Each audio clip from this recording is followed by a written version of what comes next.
inbounds, I guess with about 8 seconds to go in regulation. What did you think of Jalen's ability to concentrate there and knock down that shot? Yeah, it was good, well-executed play by the guys. Just great kind of indecision. I knew they were maintaining, and I thought D. White set a great screen. I thought Jalen had great balance and great pass, great shot. So it was just well-executed play by the guys. Good situational awareness, situational execution. Joe, just comment on Drew Holiday's 48 minutes tonight. Yeah, again, Drew's the kind of guy. First of all, credit to him and D. White getting all defensive team, but he's the kind of guy that's going to impact the game different ways every night. Tonight it was his scoring, his playmaking, and his defense, a well-rounded game by him. And I thought he just his poise and his demeanor throughout the game was instrumental for us. Joe, just your thoughts on the quality of the basketball game and your takeaways from what you saw guys competing. Nothing other than what I expected.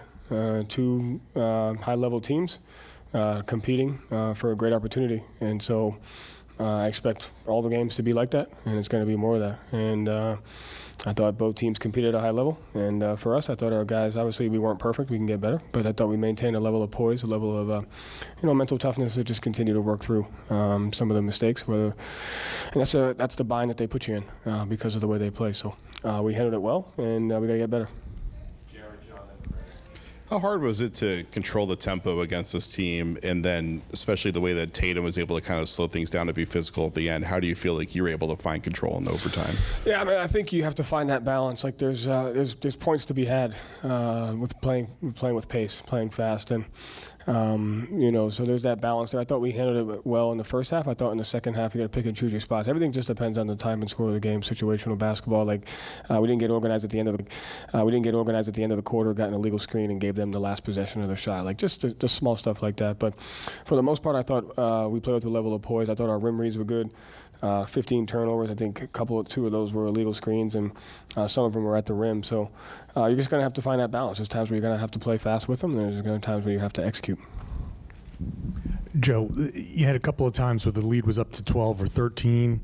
Obviously, they're potent. They're going to make their runs as well. But what could you have done in those spots to kind of maybe hold off and minimize their runs? Yeah. I don't expect that's a really hard thing to do with the pace that they play with, the speed that they play with, and the variance that they have. And so you just continue not to expect that you're going to build on it. You may build on it, you may not. And so I think just playing without the expectation of okay, it's 13 now, let's see what happens, right? So I think the guys did a good job of just playing through it. I have to go back and watch. I'm sure there's a couple of times we had live ball turnovers. I'm sure we may have not closed out to a three-point shooter. I remember when it was 10, Turner got an open one, which cut it to 7, I think 47-70 or something like that. So there's always going to be, they're going to test your discipline every single possession, whether you're up 5 or whether you're up 25. And so I think at the end of the day, it's we shouldn't even really look at the scoreboard. We should just keep playing as much as we can.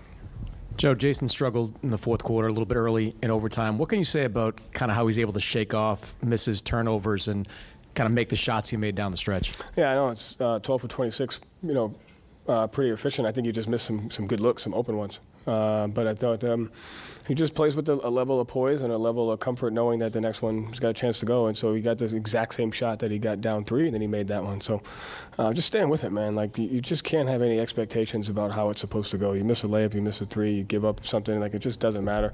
And I thought our guys had that kind of mindset, and credit to him just changing the frequency. He was handling a little bit, then he was screening, spacing, got some catch and shoot shots. So I thought it was just a well-executed game by the guys in the fourth quarter.